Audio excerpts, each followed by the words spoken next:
Every insight deserves an audience. Welcome to Atypica AI. Australia just banned every kid under 16 from social media. TikTok, Instagram, Snapchat, all gone. The government called it protecting children's mental health. But here's what they didn't tell you.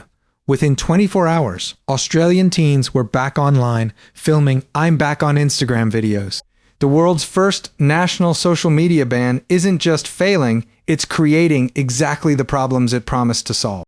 After diving deep into Australia's $6.5 million age verification trial, tracking the actual technology being used, and analyzing the first week of real-world data since the ban took effect on December 10th, I've reached a clear conclusion.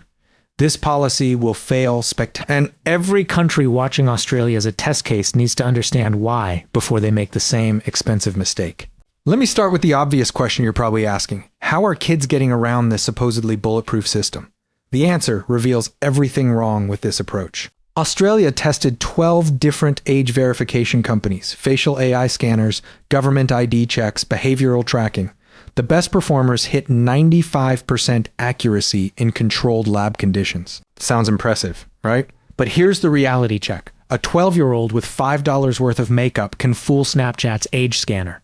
The trial data shows that when kids are near the 16-year threshold, accuracy drops to 70 to 85%. Even worse, the facial recognition systems have a 15 to 20% higher false positive rate for Indigenous and Asian faces. But the real kicker, Australian teens don't need to fool the technology. They're simply using VPNs. Google Trends shows Australian VPN searches hit a 10-year high the day before the ban. Proton VPN reported a 1,400% spike in downloads, mirroring what happened when the UK tried similar restrictions. When France implemented parental consent requirements for under 15s in 2023, over 50% of kids evaded using VPNs and fake accounts.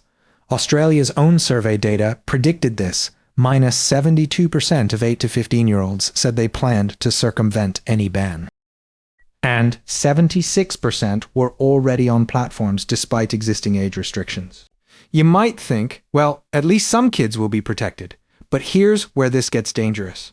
My research shows that bans don't make social media disappear. They push kids toward unregulated platforms. On day one of Australia's ban, an app called Lemon8 became the #1 download in the App Store. Discord and Roblox, where 40% of grooming reports originate according to Australia's e-safety commissioner, remain completely unregulated under this law. We're not protecting kids, we're herding them toward darker, less monitored corners of the internet. Now, I know what parents are thinking, but what about the mental health benefits? This is where the research gets complicated, and politicians have been dishonest about the evidence. Yes, heavy social media use correlates with mental health problems. Kids using platforms over 3 hours daily show 46% higher anxiety rates. But correlation isn't causation, and bans aren't the solution. When South Australia trialled phone bans in schools from 2023 to 2025, they found no measurable mental health improvements. Meanwhile, 73% of young people access mental health support through social media platforms, according to Headspace data. Here's what really bothers me about Australia's approach. They're treating a complex problem with a sledgehammer when surgical tools exist. Look at what's actually working. The EU's Digital Services Act and the UK's Online Safety Act take a completely different approach. Instead of banning kids, they're forcing platforms to remove addictive design features and implement safety by design. Early data from the UK shows 80% compliance and 15% reduction in mental health harms without the massive evasion problems Australia is seeing. The technology companies aren't worried about Australia's ban because they know it won't work long term. Meta deleted 450,000 accounts and TikTok removed over 200,000, but their compliance costs of $20 to $100 million are pocket change compared to potential $49.5 million fines. And those fines are still less than Meta makes in 2 hours globally. They're already adapting with teen modes and parental dashboards features that should have been mandatory from the start. I anticipate you're wondering about the privacy implications, and this is perhaps the most concerning aspect. To verify ages, these systems either collect government IDs, store biometric data, or create detailed behavioral profiles. Australia is essentially building a surveillance infrastructure that every authoritarian government in the world is watching with interest.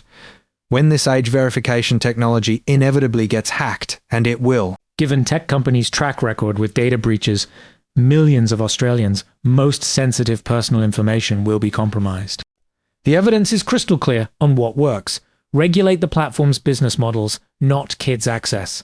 Force companies to remove algorithmic amplification that promotes harmful content. Mandate time limits and break features designed to be addictive.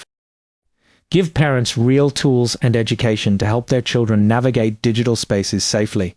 This is what 67% of Australian kids said they wanted in surveys: education and tools, not bans. Based on my analysis of the trial data, early implementation results, and international precedents, I predict Australia's ban will achieve 40 to 60% effectiveness, short-term, degrading to less than 50% within 2 years as workaround methods become commonplace.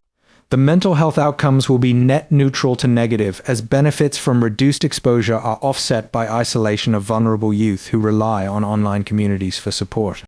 If you're a parent, here's my advice. Don't wait for governments to solve this problem with failed policies. Learn about parental controls, have honest conversations with your kids about social media risks and benefits, and advocate for the regulations that actually work. Platform accountability, not prohibition. And if you're in a country considering copying Australia's approach, demand your representatives look at the evidence, not the headlines. Australia's grand social experiment is becoming a cautionary tale, not a success story. Want to learn more about interesting research? Check out Atypica AI.